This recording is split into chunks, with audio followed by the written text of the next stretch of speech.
गोपाल भाई, ये भक्ति के बारे में बताना चाहिए, भक्ति कैसे करनी चाहिए, भक्ति में चरम सीमा को पहुंचने के लिए हमें क्या करना चाहिए, वो हमें ये बताएंगे भक्ति कैसे होती है।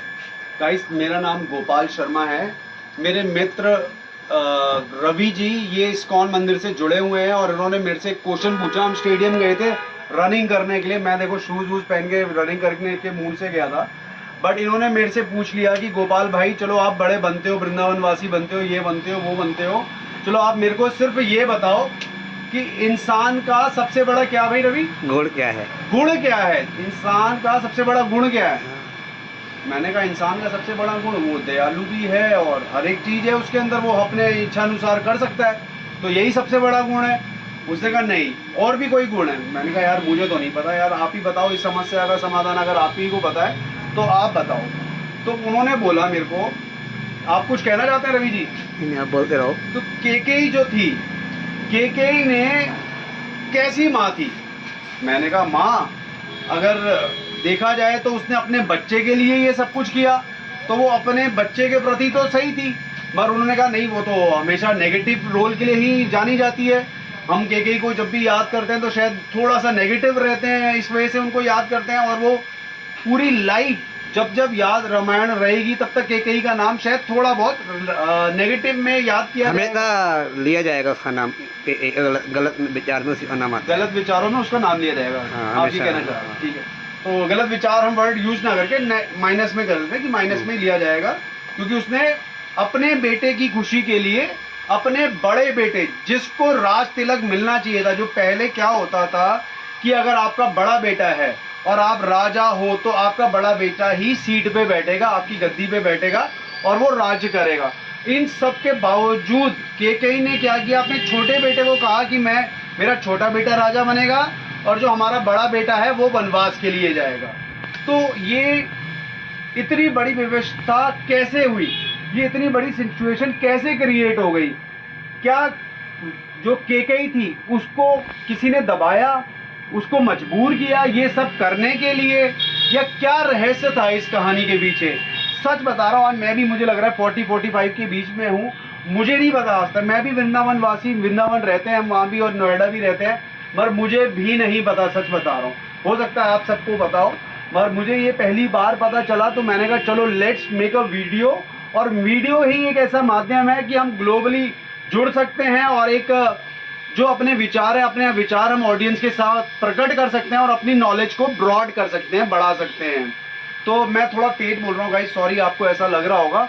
मेरा तेज बोलने का भी मकसद सिर्फ यही है कि मैं आपको अपना जो मेरा माध्यम है, मेरे अंदर जो है बात, वो आपको क्रिस्टल क्लियर पहुंचा सकूं और आपको वो सुनने में दिक्कत ना आए, इसलिए थोड़ा सा मैं लाउड बोल रहा हूँ। Sorry for that in case if you are facing some problem with the audio.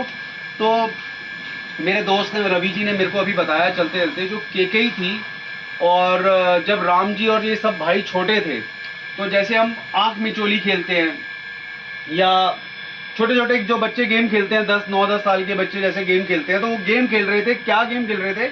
आँख मिचोली। आँख मिचोली आपको पता ही होगा, जैसे हम पहले रुमाल बांध लेते थे और फिर ऐसे ढूंढते थे, तो ऐसे ही आँख मिचोली प्रभु राम जी केकेई के साथ खेल रहे थे। तो उन्होंने केकेई जी की ऐसे आँख बंद करी और कहा बताओ मैं कौन हूँ? तो केकेई ने सोचा ये भरत हो सकता है, क्योंकि भरत ही मेरे साथ खेलता है। तो उन्होंने कहा भरत, उन्होंने कहा नहीं मैं भरत नहीं हूँ। उन्होंने कहा फिर तू लक्ष्मण होगा, उन्होंने कहा नहीं मैं लक्ष्मण नहीं हूँ। तो उन्होंने जो 2-3 नाम थे वो बताए, मगर उन्होंने स्वप्न में भी नहीं सोचा होगा कि जो राम है, ये हरकत वो राम कर सकता है, आँख मिचोली राम उनके साथ खेल सकता है। तो उन्होंने कहा कि तुम ही बताओ बेटा तुम कौन हो फिर? उन्होंने कहा मैं बता तो दूंगा, मगर मुझे आपसे एक वचन चाहिए और वो आप मेरा वचन पूरा करेंगे। रवि जी ऐसे ही है कुछ? हाँ यही है, थोड़ा आप अपने शब्दों में ऐसे ही बोले। हाँ, यही है, उन्होंने यही बोला कि मुझे बाप से वचन चाहिए, आपसे एक वचन चाहिए तब मैं बताऊंगा मैं कौन हूँ। उन्होंने कहा ठीक है जी, मैं आपको वचन देती हूँ, आपका वचन मैं जरूर पूरा करूंगी, तो आप बताओ आप कौन हो? तो उन्होंने हाथ खोला तो उन्होंने देखा राम। उन्होंने कहा राम तो हो ही नहीं सकता, क्योंकि राम तो बड़ा मर्यादा पुरुषोत्तम था फ्रॉम हिज चाइल्डहुड, अपने बचपन से ही। So she didn't believe that कि राम वॉज देयर। तो राम था वहां पर जो उसकी आंख ऐसे करके उनसे उन्होंने वचन ले लिया। चाहे वो माया का खेल हो या राम जी को पहले ही पता हो ऐसा कुछ, नहीं उन्होंने बचपन में ही। ऑलरेडी राम को पता था ये और राम ये वो कि ये जो है वो भक्त है राम जी। अच्छा, राम जी की केकई बहुत बड़ी भक्त थी और बहुत बड़ी भक्त थी, तो ये भी एक रीजन है राम जी ने केकई को चुना ये वरदान लेने के लिए उनसे। किसी और माँ को नहीं चुना, किसी और भक्तजन या इतना बड़ा राज महाराज था, वहाँ 100 लोग और भी होंगे, मगर उन्होंने केकई को चुना इस वरदान को लेने के लिए, क्योंकि उन्हें पता था कि वो मेरी सबसे बड़ी भक्त है और वो भक्त मुझे कभी मेरे को निराश नहीं कर सकती। भक्त यही पहचान होती है, वो गाली सुन लेगा संसार ये कुछ भी सुनने के लिए तैयार है वो भगवान के लिए। कितनी सुंदर बात कही कि भक्त की क्या पहचान है। भक्त की ये पहचान है कि वो भक्त गाली सुन लेगा भगवान के लिए, मतलब हर एक हद तक चला जाएगा, तो वो भक्त की निशानी है। मतलब ये सुदामा ले लो, सुदामा बेचारा भीख मतलब गरीब दरिद्र हो गया पूरा, भगवान से मांगने नहीं गया वो, उनके दोस्त इतने अमीर थे, वो चाहते वो थे एक एंड में अमीर बना देते। अच्छा, नहीं ये एग्जाम्पल दे रहे हैं कि सुदामा कितना गरीब होते हुए भी आज तक किशन जी के पास नहीं गया कि भैया मेरे को दो, मैं भी आपकी तरह रह सकूं या आपके राजमहल में रह सकूं, वो आज तक नहीं गए, क्योंकि वो भी भक्त की क्या थी, मांगने नहीं गए, वो परीक्षा थी। मतलब जो भक्त होता है असली भक्त, वो हद किसी भी हद तक गुजर सकता है, मतलब भगवान के लिए, कि अगर उसे दिखाना हो कि भगवान सही है या भगवान जो है, तो वो चाहे उसे 100 लोग बुरा कह दे, वो सुन लेगा। अपनी डिजायर खत्म हो जाती है भगवान के लिए, मतलब भगवान जो जैसा रहेगा वैसे ही रहेगा वो। एक और बात इन्होंने कितनी अच्छी कही थी, भक्त की इच्छाएं खत्म हो जाती है भगवान की इच्छाएं पूरी करने के लिए, जो भी जैसे खुश रहेगा भगवान के लिए रहेगा। प्यारी बात है गाइस, आप सोच रहे होंगे कि मुझे नहीं आता और वो मेरा दोस्त मुझे बता रहा है और मैं वो आपको ट्रांसलेट कर रहा हूँ।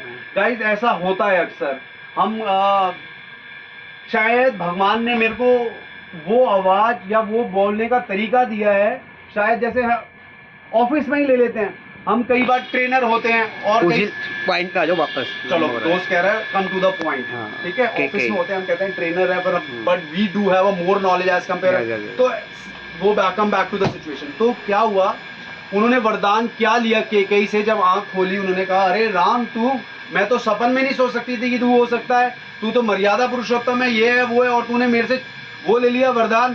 तो उन्होंने कहा बता क्या वरदान है, क्या करना है मेरे को।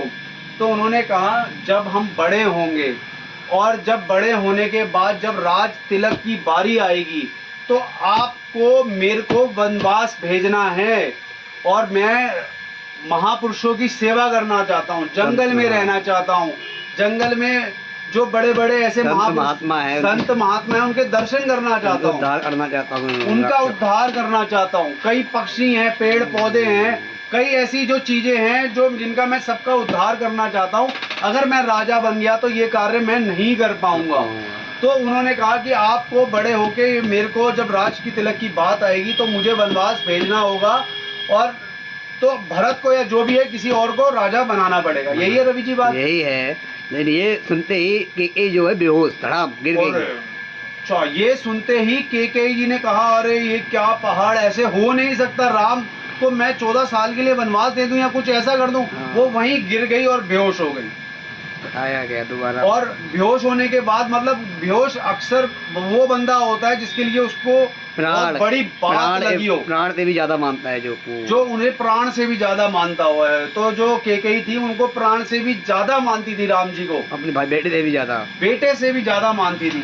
तो जब उन्होंने ये बात सुनी तो वो खुद भी बेहोश हो गई और वो अचंभन में पड़ गई, ये कैसे कर सकते हैं, कैसे हो सकता है। और इन सब के बावजूद वो उसे पता था अगर मैंने ऐसा किया तो मेरा पूरा राज मेरे अगेंस्ट में हो जाएगा, but she didn't care about it, she उन्होंने इसका परवाह नहीं करी।